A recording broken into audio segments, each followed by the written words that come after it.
pedir que abran su Biblia ahí en Mateo capítulo 26. Continuamos con lo que viene siendo la Semana Santa, lo que estamos teniendo como, pues lo que es una fiesta para nosotros, pero recordando cada uno de los días que Jesús pasó en esta última semana antes de su muerte. El día de hoy, que lo tenemos como lo que es miércoles de retiro, vamos a estar hablando un poco acerca de esto. Y quisiera hablar acerca de que Dios siempre está presente. Ese es el tema que quisiera tratar para este día de miércoles de retiro. Y vamos a leer ahí en Mateo capítulo 26, en el versículo 6. Dice: y estando Jesús en Betania, en casa de Simón el leproso, vino a él una mujer con un vaso de alabastro de perfume de gran precio, y lo derramó sobre la cabeza de él, estando sentado a la mesa. Al ver esto, los discípulos se enojaron, diciendo: ¿Para qué este desperdicio? Porque esto podría haberse vendido a gran precio y haberse dado a los pobres. Y entendiéndolo, Jesús les dijo: ¿por qué molestáis a esta mujer? Pues ha hecho conmigo una buena obra. Porque siempre tendréis a los pobres con vosotros, pero a mí no siempre me tendréis. Porque al derramar este perfume sobre mi cuerpo, lo ha hecho a fin de prepararme para la sepultura. De cierto os digo que donde quiera que se predique este evangelio en todo el mundo, también se contará lo que ésta ha hecho para memoria de ella.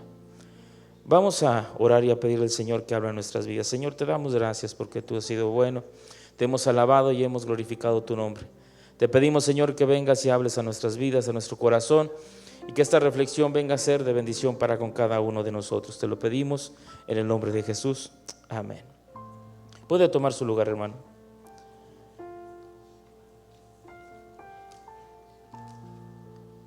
En esos versículos que leíamos, podemos nosotros entender lo que es este día de miércoles de retiro. Miércoles de retiro es un día en el cual no se habla mucho acerca de lo que Jesús hizo, sino que se mantuvo en eso, como lo que nosotros estamos diciendo o hablando, en ese retiro, en esa parte donde no hubo algarabía después de todos estos días de inicio de semana, desde que entró a Jerusalén, donde lo recibieron como lo que ellos esperaban, un Salvador, pero un Salvador a través de liberarlos de ese yugo romano. Y ellos lo recibieron de esa manera. Y después de eso, como lo veíamos el día lunes también con el hermano Nasir, de cuando fue pues prácticamente confrontado y teniendo que mostrar la autoridad que él tenía y bajo qué autoridad hacía cada una de estas cosas.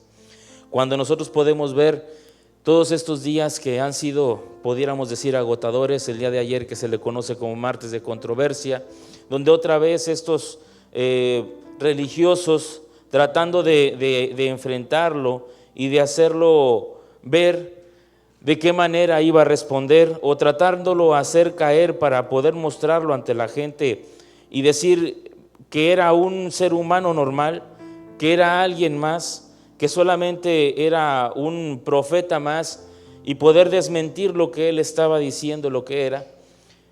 Jesús pasó por todos estos días, por todas estas situaciones, estas circunstancias, donde la gente estaba esperando recibir de él. Y llega este día de miércoles de retiro, donde se menciona que él se aparta y regresa a lo que es Betania, regresa a un descanso o a apartarse de todo esto. Su muerte había sido ya profetizada, su muerte ya había sido hablada por el profeta Isaías, incluso ya se había dicho lo que realmente iba a pasar. Pero yo creo que ellos no llegaron a esa dimensión de lo que realmente ocurriría. Entonces ellos seguían estando a la cercanía de él, escuchando todo lo que él mencionaba, pero no habían dimensionado lo que estaba por venir. Jesús, él sabía lo que venía, él sabía qué es lo que estaba tras de estos días siguientes. Pero cuando nosotros podemos hablar de que hay una ausencia de Jesús ante toda la gente, nosotros podemos entender este primer punto donde hablamos de que Jesús no está ausente. A pesar de que podemos hablar de un retiro de donde está toda la gente que esperaba milagros de él, que esperaba algo más de él, él se mantuvo ausente para ellos. Pero Él realmente lo que nos muestra es de que no se retira, sino que se mantiene en una cercanía con Dios. Muchas veces nosotros hemos experimentado este momento, esos momentos de soledad, esos momentos en los cuales vienen todas esas fricciones que nos hacen separarnos de todo y mantenernos en un lugar callados. Pero aún ahí en ese lugar callado, la presencia de Dios está con nosotros. Ahí es donde nosotros podemos entender lo que realmente pasa con cada uno de nosotros. Después de quizá un funeral, después de ver toda una multitud o ver gente que está contigo, llega el momento en el que estás a solas. Y en ese momento a solas solamente hay alguien que te puede confortar.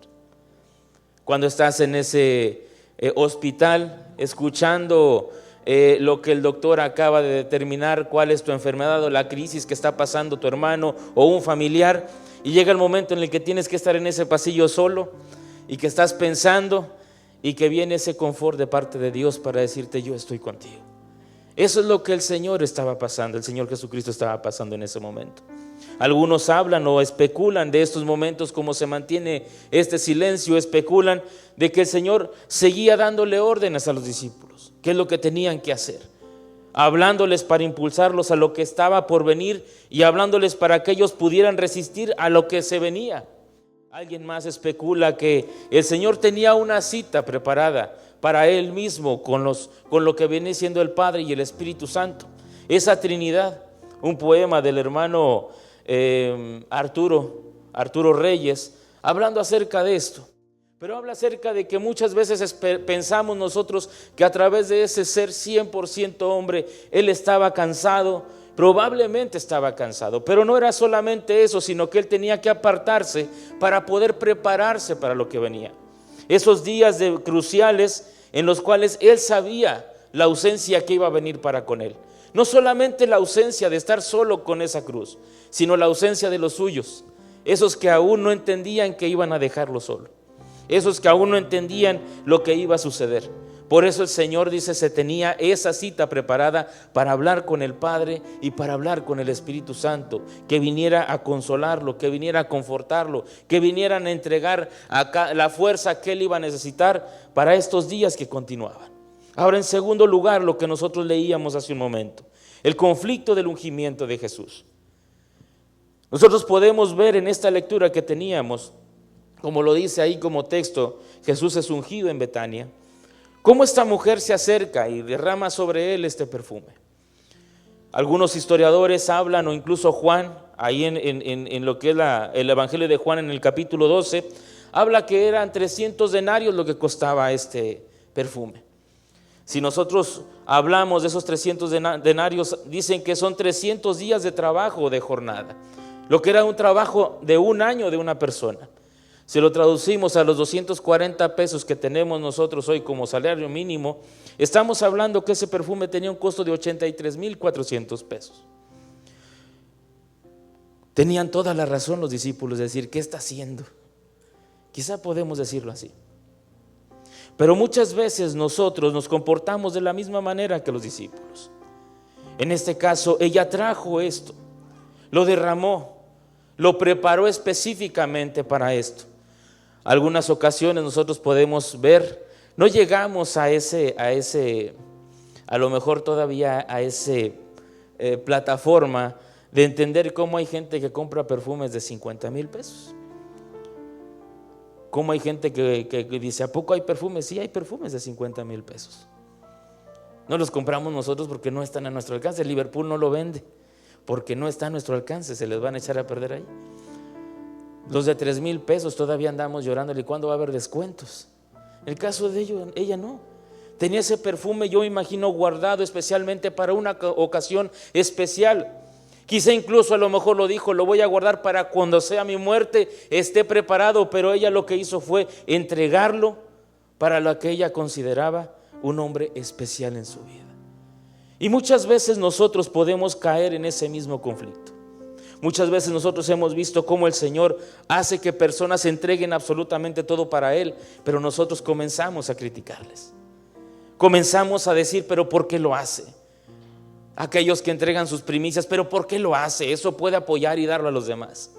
Aquellos que entregan sus diezmos y por lo regular los que nos rodean, ¿para qué entregas tus diezmos? Mejor compra y entrégaselo a alguien más. Pero el problema es de que piensan ellos que nosotros lo hacemos para el hombre, pero nosotros lo hacemos para Dios.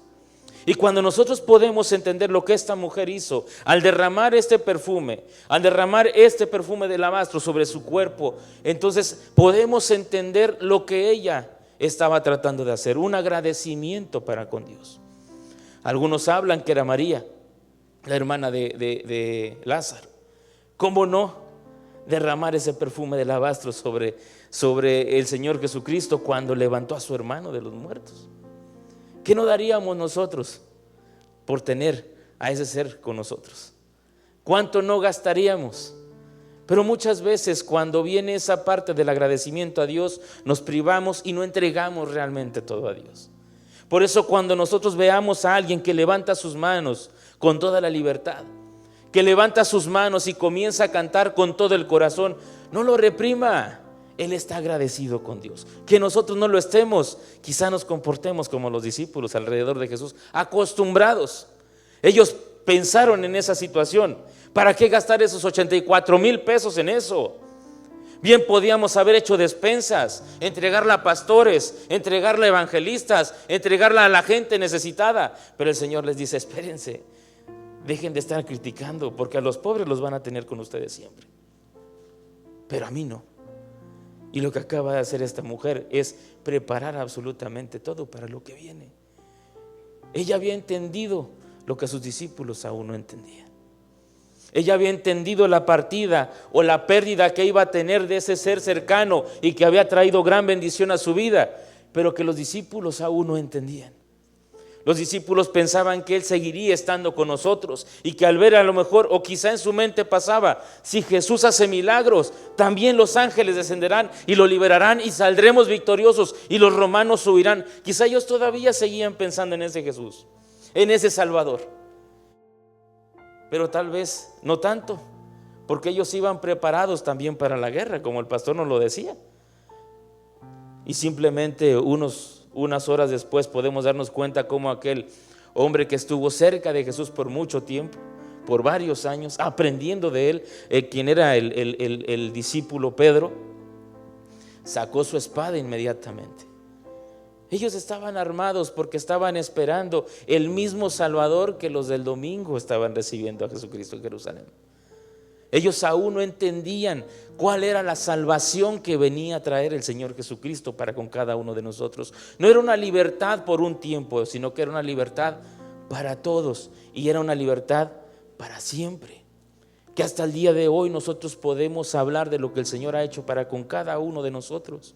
Que podemos hablar y glorificar a nuestro Dios por cada una de las bendiciones que Él ha traído para con cada uno de nosotros. Como el Señor ha roto cadenas que vivíamos en el pasado y hoy nos ha hecho libres, y por eso nosotros alabamos y glorificamos el nombre de nuestro Dios. ¿Cuántos dicen amén, hermanos?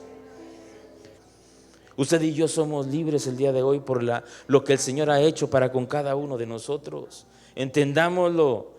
Pero las pruebas van a venir todos los días. Pero si estamos tomados del que da la victoria, Él nos va a dar la victoria. ¿Cuándo? Cuando Él lo determine, pero la victoria va a estar en nuestras vidas y con nosotros, porque Él ha determinado estar con nosotros, dice, todos los días hasta el fin del mundo. Llega esa confrontación en cada uno de ellos, esa molestia. Y Jesús les deja establecido ahí en el versículo 13 lo que leíamos: de cierto os digo que donde quiera que se predique este evangelio en todo el mundo, también se contará lo que ésta ha hecho para memoria de ella. Y el día de hoy estamos hablando de ella. Pero vamos a hablar del tercer punto, hablando un poco acerca de lo que es el día de mañana, el jueves de intimidad. Podemos ir ahí a Mateo, en ese mismo capítulo, en el versículo 20. Dice: cuando llegó la noche se sentó a la mesa con los 12 y mientras comían dijo: de cierto os digo que uno de vosotros me va a entregar. Y entristecidos en gran manera comenzó cada uno de ellos a decirle: soy yo, Señor. Entonces él respondiendo dijo: el que meta la mano conmigo en el plato, ese me va a entregar. Dice el versículo 24: a la verdad el Hijo del Hombre va según está escrito de él. Mas ay de aquel hombre por quien el Hijo del Hombre es entregado. Bueno le fuera a ese hombre no haber nacido. Entonces respondiendo Judas, el que le entregaba, dijo: ¿Soy yo, maestro? Y él le dijo: tú lo has dicho. Jesús tiene un tiempo en el cual se prepara para esta cena especial con sus discípulos. Este último, quizá el último momento de intimidad que tiene con ellos, de platicar con ellos. Pero él sabía que uno de sus discípulos le iba a entregar. Lo sabía. Judas, llevándose o dejándose llevar por Satanás, se acerca al sacerdocio y vende a Jesús por 30 monedas de plata. 30 monedas de plata, que dicen que prácticamente esas 30 monedas de plata es lo que equivale a un esclavo romano. Eso es lo que costaba un esclavo romano. Por eso cuando se habla de las 30 monedas de plata, no fue de que si fue mucho o fue poco, sino que era lo que tenía el costo de un esclavo. Si una persona o un romano necesitaba un esclavo, iba con la familia, pagaba y se le entregaba, sea un hijo, sea quien sea, para que pudiera atender lo que ellos necesitaban. Ese era el pago. No era de que vamos a hacer más, va a ser menos porque es Jesús. No, ese es el pago. Y no lo pagaron los romanos, sino que lo pagaron aquel sacerdocio que estaba en contra de Jesús. Judas decidió hacer esto. Si se habla acerca de esas 40, de las 30 monedas de plata, estamos hablando de que dicen que son 4 meses de trabajo, a lo que equivale el día de hoy a un aproximado de 25,000 pesos. Ese fue el costo de la vida. Ese fue el costo de lo que él pidió por él. Y cuando este hombre se acerca a esa gente, era porque ya tenía el plan de hacerlo. Ya sabía cuánto era el costo, ya sabía qué es lo que tenía que hacer, ya sabía con quiénes tenía que ir. Judas no se tentó a ir directamente con los que sabían que eran los detractores de Jesús y entregarlo. No le buscó, sabía a dónde tenía que ir, sabía dónde tenía que buscarlos. Y cuando a este hombre fue entregado ese dinero, todavía él regresa y se presenta ante Jesús. Eso es lo más triste que podemos ver nosotros. Y quizá muchos tenemos, no aquí, en otras iglesias, tenemos ese comportamiento de traicionar a Dios, de darle la espalda a Dios y presentarnos en la casa de Él y no pedirle perdón por lo que hemos hecho. Quizá muchas veces nuestro comportamiento hacia Dios es darle la espalda en nuestra manera de ser, en nuestra conducta, en lo que somos. Y venimos a la casa de Dios y seguimos levantando nuestras manos como si nada hubiera pasado. Pero el Señor sabe nuestro corazón, sabe lo que hay en nuestra mente. Y su amor es tan grande y tan infinito, es tan grande y tan poderoso, que aún a pesar de todo lo que hemos cometido, Él nos ama. Este hombre regresó a este lugar, se volvió a juntar donde ya estaban todos sentados. Y lo más increíble de todo esto no es de que Jesús les dijera que alguien lo iba a traicionar, sino la pregunta de todos ellos. Es lo que más me llama la atención. Que todos comentaron: Señor, ¿seré yo? Pues, ¿en qué estás pensando? Pero cada uno de ellos comienza a preguntar: ¿seré yo, Señor? Y es ahí donde nosotros podemos ver el amor de Dios. Porque bien pudiendo levantarse y extender la mano y decir: eres tú. ¿Se acuerda de aquel hombre, de aquel profeta que se acercó a David y que le dijo esto y esto y esto? Y que dijo David: ese hombre debe estar muerto. Y volteó el profeta y le dijo: pues ese hombre eres tú. Dijo: no hay para dónde hacerse, ese hombre eres tú. Si los profetas de Dios podían hacer eso con un rey, ¿cuánto más Jesús podía haberse levantado con Judas y decirle: eres tú? ¿Para qué preguntas si eres tú? Si lo sabes. No, él guardó silencio, no evidenció a nadie, hasta que Judas se acercó y le dijo: Señor, ¿seré yo? Y no creo que haya sido es él, señores, ya preguntó. No, yo creo que volteó y donde giró su cabeza le dijo: lo que has de hacer, hazlo. Y Pedro fue el siguiente. Cuando el Señor les dijo que iba a morir, dijo: Señor, yo moriré por ti. Dijo: no, hombre, ni le exageres. A veces somos muy habladores con Dios. No, Señor, yo me voy a la tumba contigo. No, cállate, Pedro, porque tú me vas a negar 3 veces antes de que el gallo cante. Y aquel hombre que se sentía todopoderoso tuvo que agachar la cabeza.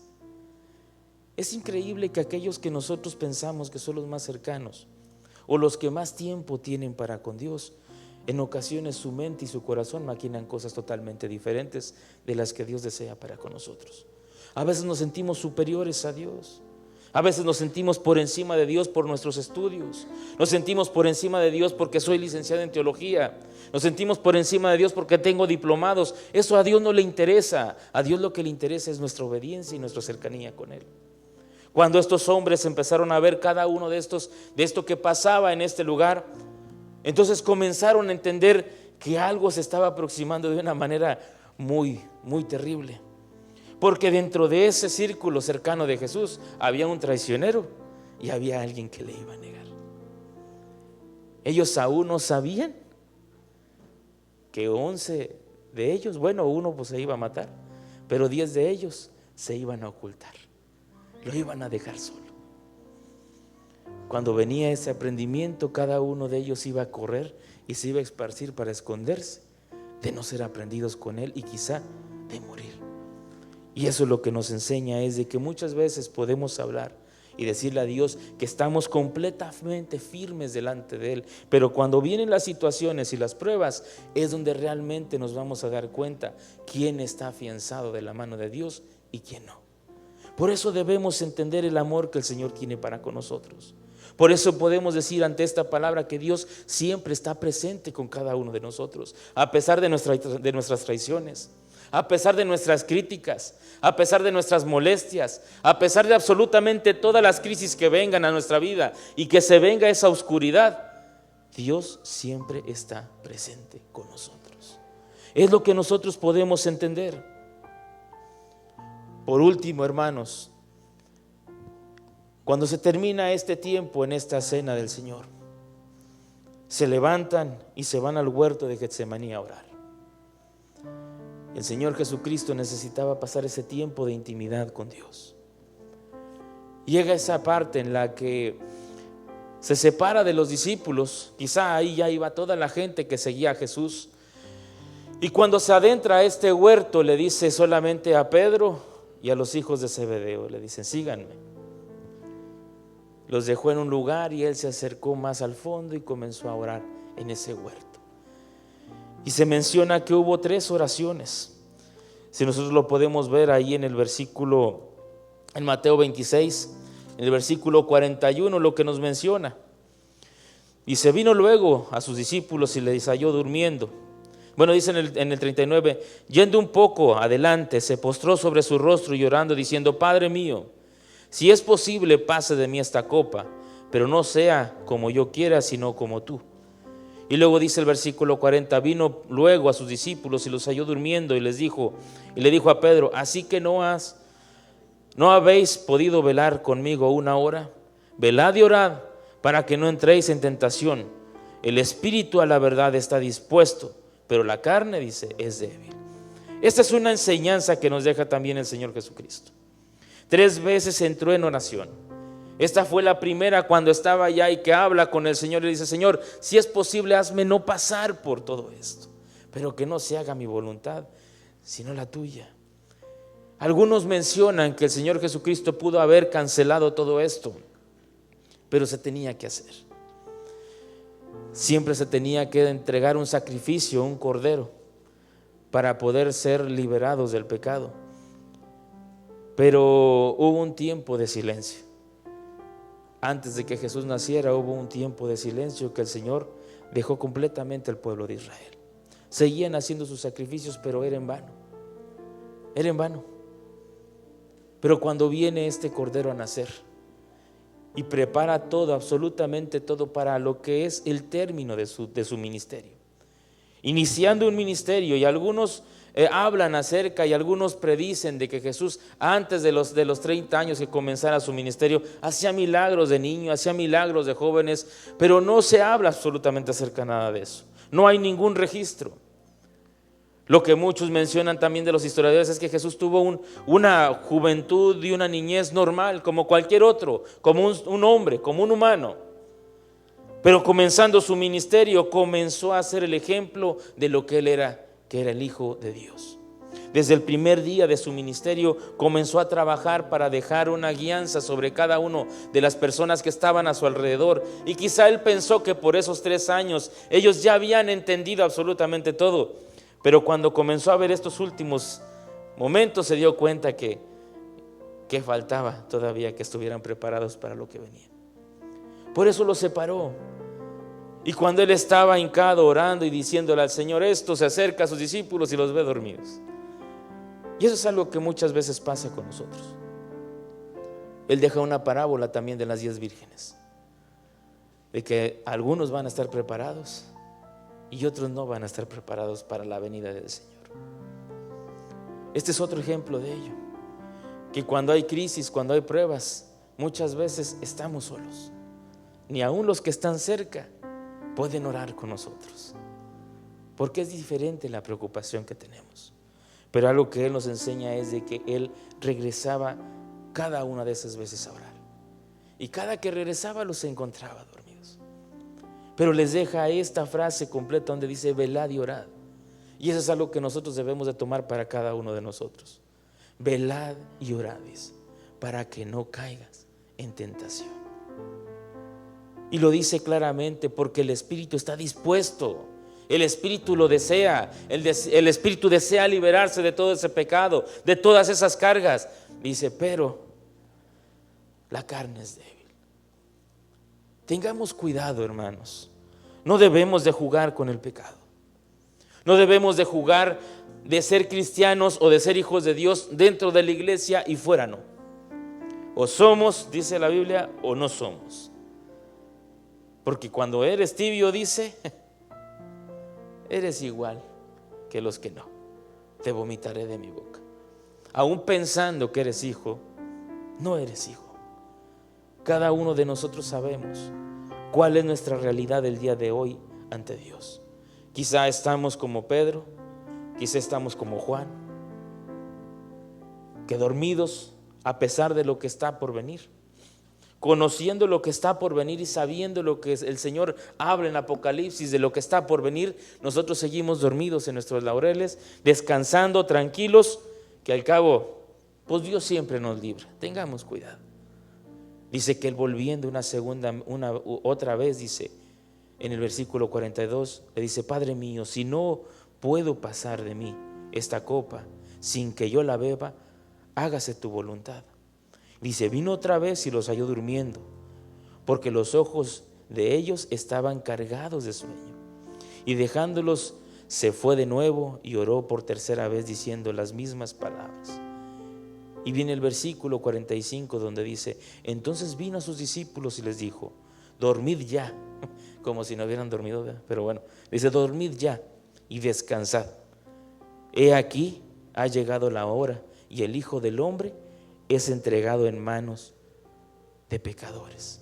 Y el versículo 46 termina diciéndoles: levantaos, vamos, venid, que se acerca el que me va a entregar. Este es un tiempo, hermanos, en el cual nosotros debemos de reflexionar. Debemos de entender cada una de estas situaciones que pasaron tanto el miércoles de retiro como el jueves de intimidad.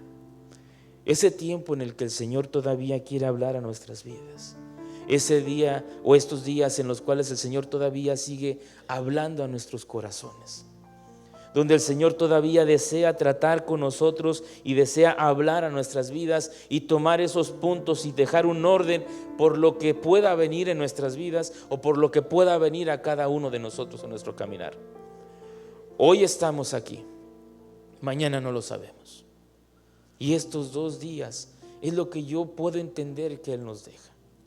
Que a pesar de que Él les está hablando y ellos no han entendido que Él va a morir, y no solamente les hablaba de la muerte, sino que les hablaba de su retiro, de su ascensión, de lo que Él ya no iba a estar con ellos. Y es probable que para con cada uno de nosotros el Señor siga hablando, diciéndonos: necesito que cambies esto y esto y esto y esto, porque puede venir algo. A lo mejor no nos dice, te va a pasar esto, pero puede venir esto. Debemos de estar atentos al llamado de Dios. Debemos de ser sensibles al amor de Dios. Estos 2 días nos deja esta cercanía que el Señor tuvo para con ellos, para prepararlos para lo que se acercaba. Yo creo que ellos no sabían lo que venía, por eso mismo ellos seguían teniendo esa parte así normal con Él. Es como pasa con nosotros. Si nos prepararan para ese momento y nos dijeran, tal día se va tu familiar, nos acercamos todos los días. No dejamos un tiempo sin estar con ellos. Pero como no tenemos esa circunstancia, lo tomamos a la ligera. Mañana, pasado mañana, luego, otro día. Y tristemente llega el día en el que no podemos despedirnos, no podemos estar cerca y nuestro corazón se marchita. Y como hemos estado lejos de la presencia de Dios, nos gana totalmente la tristeza. Y pasan días, pasan años, pasan meses en los cuales nosotros vemos que nos alejamos aún más.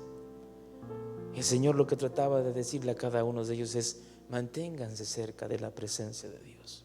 Lo que viene no es fácil, lo que viene no es sencillo. Tenemos que entender que por eso cuando nosotros hablamos de que Jesucristo cuando viene a la tierra es para traer una nueva vida a cada uno de nosotros y que su sacrificio va a ser para darnos vida a cada uno de nosotros, entonces podemos nosotros determinar a qué Dios servimos y bajo qué gracia estamos cada uno de nosotros sustentados. No nos apartemos del amor de Dios. Apelemos al amor de Dios el día de hoy, a la gracia que el Señor tiene para con cada uno de nosotros. Busquemos la presencia de Dios, como dice la palabra de Dios, mientras pueda ser hallado. Acerquémonos, no nos alejemos, permanezcamos siempre, porque Dios siempre está presente con cada uno de nosotros.